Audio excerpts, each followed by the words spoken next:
monsieur, bonjour mesdames, bonjour chers amis, bonjour chers partenaires de DMP Consulting.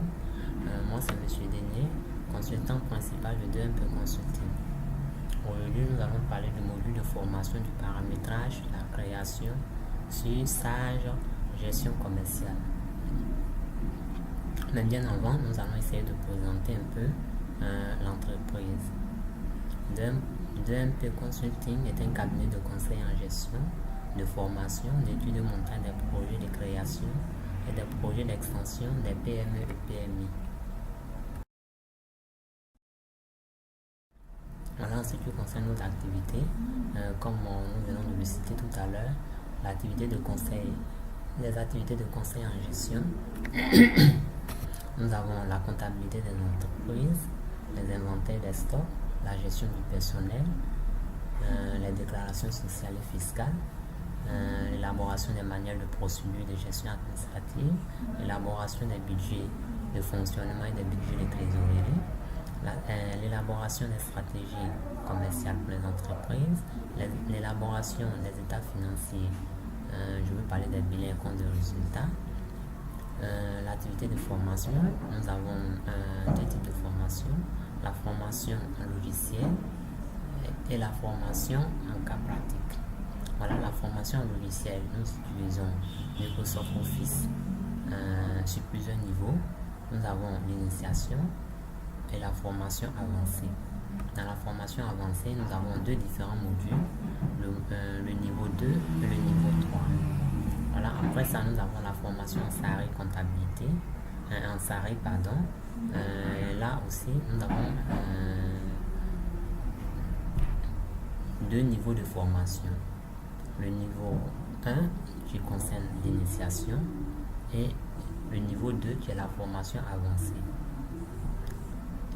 À la suite, nous avons Dactylo, qui est un logiciel de saisie. Voilà, c'est juste pour apprendre à nos clients les différentes techniques de saisie afin qu'ils puissent améliorer la productivité en entreprise. Je vais parler de saisie rapidement. Voilà. La formation en cas pratique concerne ceux qui travaillent déjà et ceux qui ne travaillent pas. Je vais parler des étudiants qui sont en fin de cycle ou bien qui viennent de finir, qui sont au chômage. Voilà. Là, il s'agit des techniques de vente, les techniques de recouvrement, les techniques d'imputation comptable.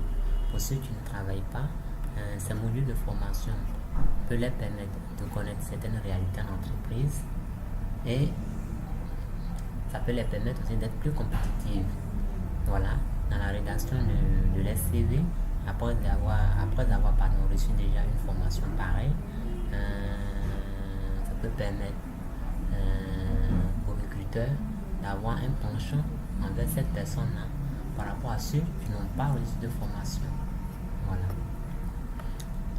Le dernier module, comme on appelle, la dernière activité, il s'agit du projet de notre activité principale. Et là, nous avons deux types. Nous avons le montage des projets et l'étude des projets.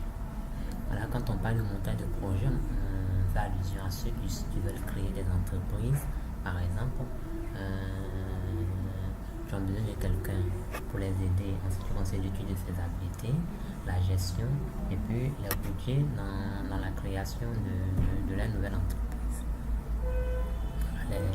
Les projets d'extension, il s'agit des chefs d'entreprise, des entreprises qui existent déjà, existantes, voilà, dont les responsables veulent étendre l'activité ou veulent bénéficier d'un financement pour pouvoir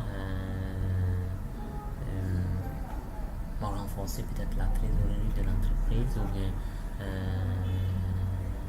j'ai un projet d'investissement, voilà, c'est un truc de ce genre.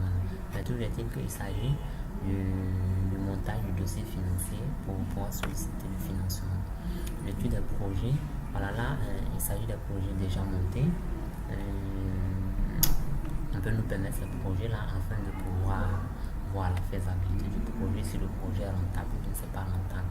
Voilà, c'est pareil pour les extensions, les projets d'extension d'entreprise. Voilà, nous allons aborder maintenant le sujet proprement dit. Voilà, là vous avez la page d'accueil du logiciel gestion commerciale. Voilà. Mais il faut souligner aussi que pour avoir accès à la partie que nous voulons travailler dessus, il faut cliquer sur fichier. Fichier. Et là, vous allez choisir ouvrir ou bien créer. Vous avez là l'onglet du SARE gestion commerciale qui va se présenter devant vous. Voilà, vous avez l'image qui est là. Là, on vous demande d'ouvrir un fichier comptable existant. Cela voudrait dire que l'entreprise est déjà créée. Voilà, il a déjà un fichier comptable. À ce moment-là, vous cliquez sur ouvrir et vous sélectionnez le fichier. Enfin, avant de continuer, dans le cas contraire, vous cliquez sur créer pour créer le nouveau fichier. Là, vous allez cliquer sur parcourir. Vous voyez ce que je viens de mettre là. Voilà, choisissez le fichier. Vous cliquez à nouveau sur suivant. Voilà. Dans le cas contraire, vous avez là. Vous cliquez sur créer. Ça, c'est le deuxième cas. Voilà. Et vous allez saisir ici la raison sociale de l'entreprise. Quand on parle de raison sociale, on veut dire le nom de l'entreprise. Voilà. Vous avez un exemple là, juste devant vous, sur l'image, pour illustrer ce que je viens de dire. Voilà, après ça, vous cliquez sur suivant, vous aurez la fiche d'identification de l'entreprise. À ce moment-là, vous allez saisir ici toutes les informations nécessaires en ce qui concerne votre entreprise. Là, vous avez un exemple également pour illustrer. Voilà, l'activité ici, il s'agit de quelle activité? Si c'est une activité de prestation de services, une activité commerciale, voilà, il faut saisir la boîte postale, l'adresse, la boîte postale, le code, la ville, la région, le numéro du registre de commerce, le code d'activité, qui est très important, avec le numéro de téléphone. On va aller un peu plus vite parce que on a beaucoup de choses à faire. Voilà. Ici, on nous demande tout simplement avant de choisir, comme on appelle, de décider la date de création et puis la date de fin d'exercice. Il y a une chose que tout comptable, tout apprenant en ce qui concerne ce logiciel doit savoir. Un exercice comptable dure 12 mois. Voilà, cela voudrait dire que le début dépend de vous, mais l'exercice doit se tendre forcément sur 12 mois. Comme vous le constatez ici, le début de l'exercice commence le 1er janvier 2017 et doit se terminer au 31 décembre de cette même année-là. Après ça, on vous demande ici de choisir ici la taille des numéros de compte. Vous voulez que vos numéros de compte que vous allez utiliser dans le plan comptable soient de combien de chiffres. Voilà, en plus de cela, il y a la section analytique aussi qui est très important. Le numéro de compte, ça dépend de vous, mais il faut souligner une chose, que les numéros de compte dépendent aussi de la taille de l'entreprise. Si vous avez une grande entreprise, plus l'entreprise est grande et il y a beaucoup d'activités, et si vous avez beaucoup de clients, vous êtes obligé d'avoir des numéros de compte plus ou moins un peu longs. Voilà, là il s'agit de saisir la monnaie dans la devise du pays. Je veux parler de la monnaie dans laquelle vous avez créé votre compte. Là, il s'agit de choisir le nombre de chiffres après la virgule. Et puis, comment est-ce que vous voulez séparer les différents chiffres. Voilà.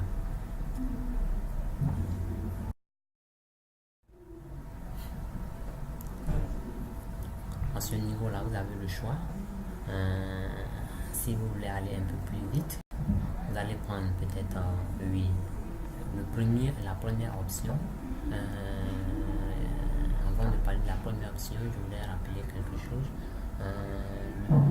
Le logiciel SARE, lorsqu'il arrive, il est déjà paramétré. Voilà, avec comme on appelle, en fonction des réalités en France. Voilà. Donc, si vous choisissez cette option-là, vous risquez d'être confronté à un certain nombre de problèmes après. Voilà, mais la deuxième option est plus ou moins bonne parce que là, vous avez le choix après de sélectionner un certain nombre d'informations qui peuvent vous paraître intéressant dans l'utilisation. Mais dans le cas contraire, si on nous demandait notre avis, moi je vous recommanderais d'utiliser la troisième option. À ce moment-là, vous avez la latitude d'utiliser le logiciel à votre guise. Voilà. Voilà, vous cliquez et vous créez un dossier et vous cliquez sur enregistrer, vous nommez le dossier, vous cliquez sur enregistrer pour créer le fichier contact de l'entreprise. Attention, s'il existe plusieurs entreprises, il faut ajouter le nom du fichier. Sur le nom du fichier, il faut ajouter le nom de la société afin de ne pas mélanger les choses. Voilà, vous pouvez le créer sur votre bureau comme sur. Voilà, après ça, vous cliquez sur parcours. Également le fichier commercial. Voilà, et vous suivez la même procédure. Une fois terminé, vous cliquez sur suivant. 5, vous avez au plus 5 à 10 minutes. Voilà, le logiciel Sage gestion commerciale va vous afficher la fiche d'identification afin de vous montrer les informations que vous avez saisies lors du processus du paramétrage, voilà, du dossier de création. Mais il faut, je vous laisse vous rappeler une chose, toujours est-il que si vous vous êtes trompé, vous avez la possibilité de changer les informations, c'est pas compliqué. Voilà, vous avez la fiche d'identification qui est là. Il suffit de cliquer sur la partie où vous êtes trompé, vous faites supprimer et puis vous saisissez ça à nouveau, ça ne pose pas de problème. Voilà, j'ai fini le paramétrage du SARE gestion commerciale en ce qui concerne la création. Voilà, mais je voudrais ajouter une chose, vous avez là lors du processus du paramétrage, il faut être très prudent en ce qui concerne la monnaie, la devise lors de l'OP. Voilà, la monnaie et les autres devises. Les autres devises, nous allons voir ça dans le prochain module. Comment est-ce qu'il faut saisir les autres modules avec les autres devises avec comment on appelle les différentes références. Voilà. Pour tous vos besoins en ce qui concerne la formation en salarié, que ce soit en gestion commerciale, comptabilité, caisse, trésorerie ou moyen de paiement, vous avez nos différents contacts. Voilà, qui sont là. 22 41 30 80 59 79 13 54 54 25 33 34. Vous avez nos pages Facebook que vous pouvez aller là-dessus et voir nos différents produits. Voilà, sur ce on va devoir se quitter. Et bon après-midi à vous. Et merci surtout pour ceux qui nous ont soutenus après